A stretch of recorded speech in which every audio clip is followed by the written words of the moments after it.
The last thing my grandfather ever said to me was, "Promise me you'll never open that box." I kept that promise for 7 years, until the day I had no choice. His name was Henry Carter, 78 years old, with hands like weathered oak and eyes that held more stories than he ever told. He raised tomatoes in the backyard.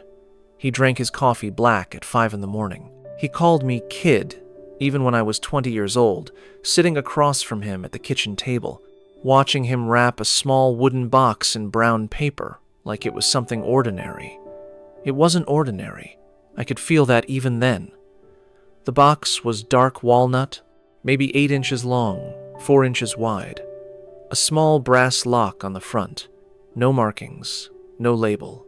He tied it with twine, set it on the table between us, and looked at me with an expression I had never seen on his face before. Not fear, exactly. Something older than fear. "Ethan," he said, "I need you to keep this, not your parents, you." "What's inside it?" I asked. He shook his head once. "That doesn't matter. Grandpa!" "Promise me," he said quietly. "Promise me you'll never open it. I was 20 years old. I thought I was humoring a stubborn old man with a sentimental secret. Maybe it was love letters. Maybe it was cash. Maybe it was nothing at all, and he just wanted me to have something of his." I said. "I promise." He died 3 weeks later, peaceful, in his sleep, the way good people deserve to go. And I drove home from the funeral with a brown paper box on the passenger seat, and a promise I intended to keep. I put it in the back of my closet, behind a box of winter coats, and I left it there.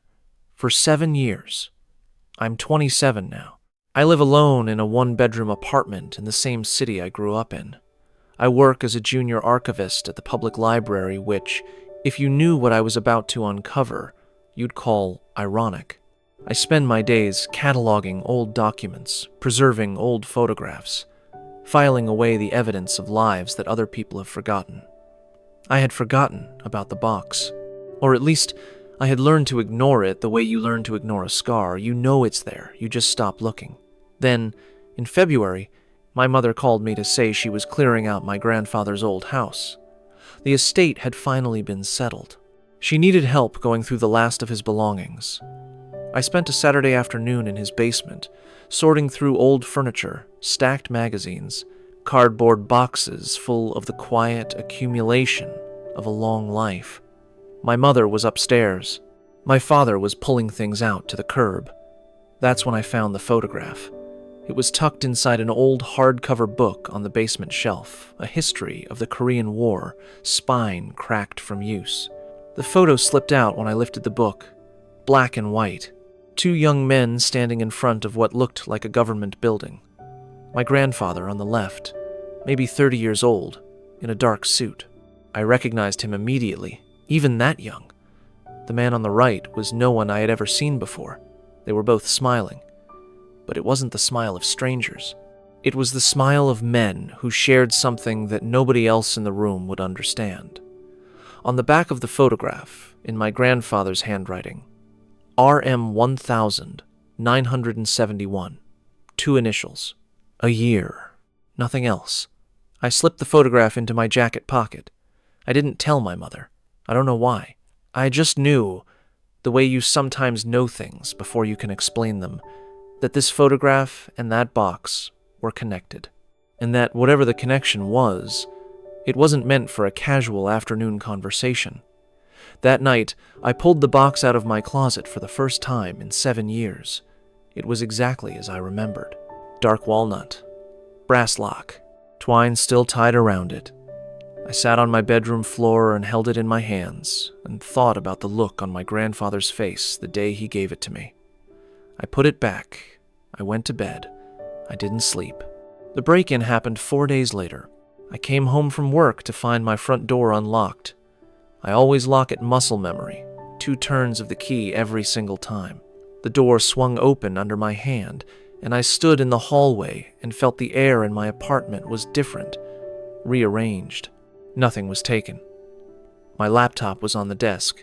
My wallet was on the counter. The television was still mounted to the wall, but drawers were open. Closet doors were ajar. The winter coats in the back had been moved. The box was still there, but someone had found it. I could see the dust disturbed around it, the twine slightly shifted, like someone had picked it up and set it back down. I called the police. They sent a patrol officer who walked through the apartment, wrote down my statement, and told me to change my locks. No signs of forced entry, nothing stolen, not much they could do. I changed the locks that night. I moved the box under my bed. The first letter came the following Monday. Plain white envelope. My name written in block letters. No return address. Inside, a single line on an unlined index card. He should have destroyed it when he had the chance. I read it 4 times. My hands were completely steady, which surprised me. I think I had already moved past surprise. The second letter came on Thursday. You don't know what you're holding. I called my mother that night. I told her someone had broken into my apartment. I mentioned, casually, that I had found an old photograph in Grandpa's basement. 2 young men, 1971, initials RM. There was a pause on the line that lasted too long. I don't know anything about that, she said, but her voice had changed. Something in it closed, like a door swinging shut. Mom, Ethan, leave it alone. She said it quietly, without anger, which was worse. Your grandfather kept things to himself for a reason. Please, just leave it alone. She hung up before I could answer. 2 days later, a man approached me outside my building. Mid-50s, gray suit, unremarkable face, the kind you forget while you're still looking at it. He said my name. He said he was an old friend of my grandfather's, and he was sorry for my loss, and he was wondering if Henry had left anything behind: documents, letters, personal effects. I said my grandfather had left behind furniture and tomato plants. The man smiled. Of course, he said. I'm sorry to bother you. He walked away, turned the corner, and disappeared. I called Emily Ross that night. Emily has been my closest friend since college. She studies investigative journalism. She has an instinct for when something is wrong that borders on supernatural, and a complete refusal to let sleeping dogs lie. I told her everything. The box, the photograph, the break-in, the letters, the man in the gray suit. She was quiet for a long moment. Then she said, Ethan, open the box. I made a promise. To a man who is no longer here, she said. And somebody broke into your apartment. Somebody is sending you letters. You need to know what you're dealing with. I sat with that for a long time. Then I got up, got the box from under the bed, and cut the twine. The brass lock was small. I spent 20 minutes with a paperclip before Emily, sitting across from me on the phone propped against a lamp, talked me through a technique she had learned for a story she'd written on lock mechanisms. The lock opened with a soft click that felt louder than it had any right to be. I lifted the lid. Inside, resting on a layer of dark velvet, were 5 things. A bundle of old photographs rubber-banded together. A handwritten journal, small and black-covered, the pages thick and slightly yellowed. A brass key on a simple ring. A folded map, creased white at the corners, with handwritten notations in red ink. And beneath all of it, a sealed envelope with 2 words written on the front in my grandfather's handwriting. For Ethan, I photographed everything before I touched it. Emily's advice: document first. Always document first. Then I started reading. The journal was my grandfather's.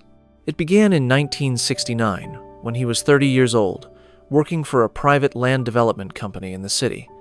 The entries were brief, methodical, the handwriting of a precise man. But as I read further, the entries changed.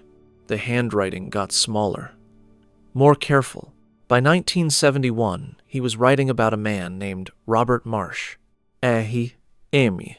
Robert Marsh had been his closest friend since childhood. They had grown up 2 streets apart. Robert was now a mid-level administrator in the city's urban development office. And in 1971, Robert had uncovered something inside that office that he wasn't supposed to find. A falsified land acquisition, A residential neighborhood, modest houses, working-class families quietly rezoned and condemned through a chain of forged documents and bribed inspectors. The families were relocated. The land was sold to a private developer for a fraction of its value. The developer was connected to 3 city council members. 61 families, displaced, their homes demolished, the neighborhood erased. Robert had documentation, internal memos, signed approvals, evidence that made the entire chain of corruption visible. He had brought it to my grandfather, terrified, not knowing what to do. My grandfather had helped him hide it. Not expose it, hide it. I had to stop reading at that point. I stood up, walked to the kitchen, got a glass of water. My hands were still steady, but my chest felt strange. I went back to the journal. He had written, years later, a single entry that explained the decision. Robert had been threatened, directly. Men had come to his home, had spoken to his wife while Robert was at work. The message was clear. The documents disappeared, or Robert did. He had a daughter. He had a family. My grandfather had helped him because there was no safe alternative. Not then. Not in 1,971 inches, a city where the men with power owned the men with badges. But my grandfather had been meticulous. He had made copies of everything, organized it, indexed it, and he had hidden it. The map showed where. Emily knew a retired detective named James Walker, 47 years old, ex-city homicide, now consulting on cold cases for a legal nonprofit. She had interviewed him twice for articles. She trusted him. She called him the next morning without asking me first, which is entirely consistent with who Emily is. He met me at a coffee shop near the library. Broad shoulders, quiet eyes, the specific stillness of someone who had spent decades in rooms where careless movement cost you information. He let me talk for 20 minutes without interrupting. He looked at the photographs I had taken of the box's contents. Then he sat back and said, "Your grandfather was protecting evidence in an active, if dormant, municipal corruption case. It's from 1971, I said. How is it still active? Statute of limitations on fraud and falsifying government records varies, he said. But more importantly, some of those council members' estates are still involved in city development contracts. If this documentation could be used in civil litigation by the displaced family's descendants," he paused. "There's money at stake. There's legacy at stake. That's enough. Enough for someone to break into my apartment. More than enough." He looked at the map. He cross-referenced the notations with satellite imagery on his phone. He found what he was looking for in about 4 minutes. A storage facility on the east side of the city. Unit 114, the Brass Key. "Your grandfather rented it," Walker said. "Probably decades ago. Probably still paid on automatic transfer from an account nobody knows about." He looked at me. "He planned this very carefully, Ethan, for a very long time. We went the following morning. Emily came. Walker came. I had the key. Storage Unit 114 opened without resistance.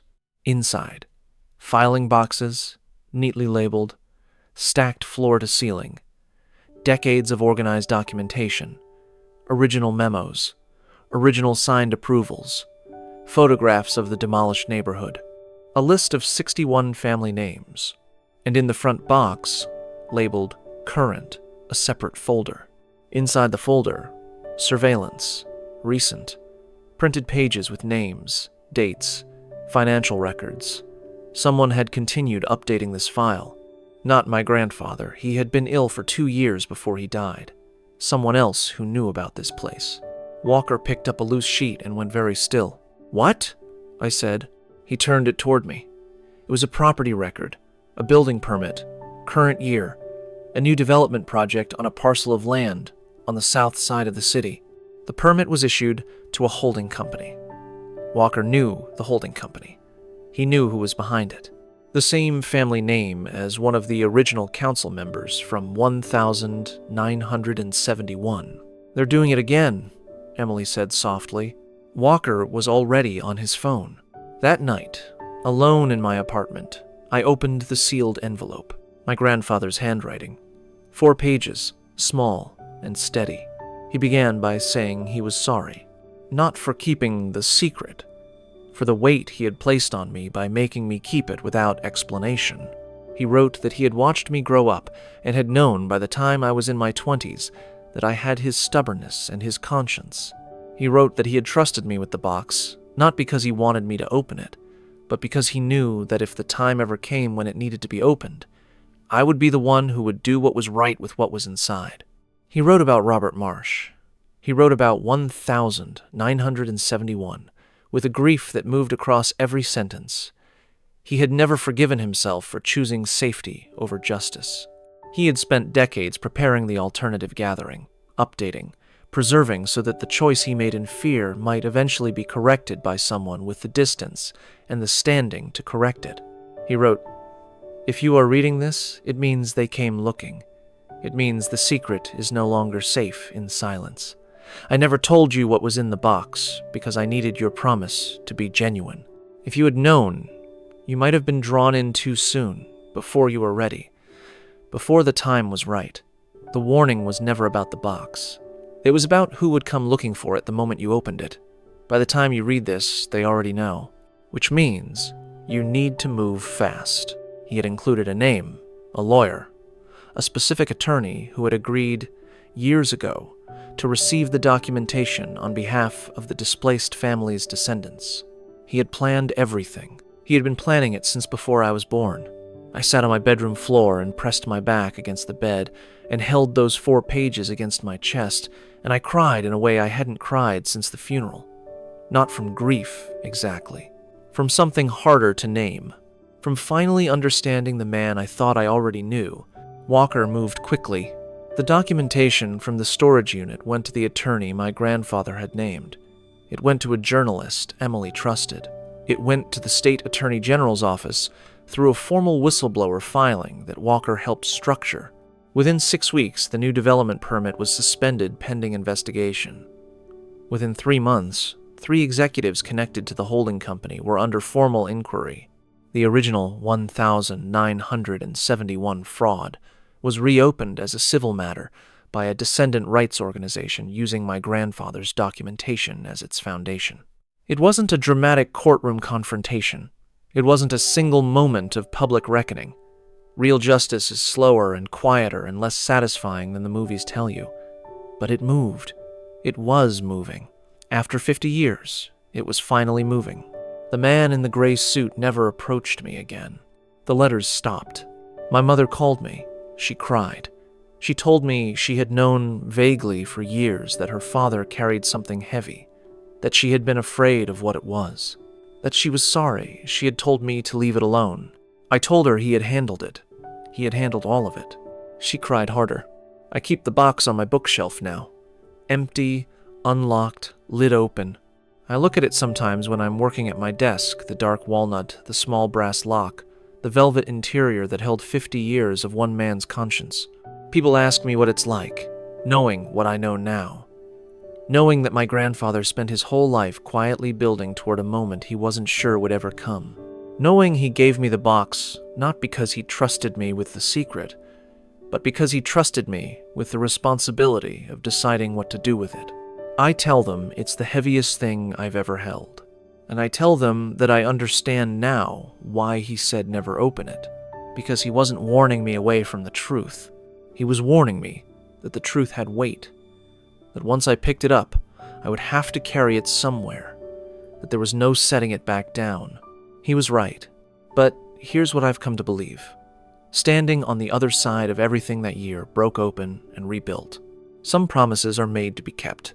And some promises, the ones made in the quiet voice of an old man who loved you more carefully than you ever knew, are made so that when the day comes that you must break them, you'll know exactly why he asked you to make them in the first place. He didn't leave me a box full of secrets. He left me a map back to himself and trusted me to find my way there when it mattered most. And for the first time since the day I buried him, I felt like he was still in the room.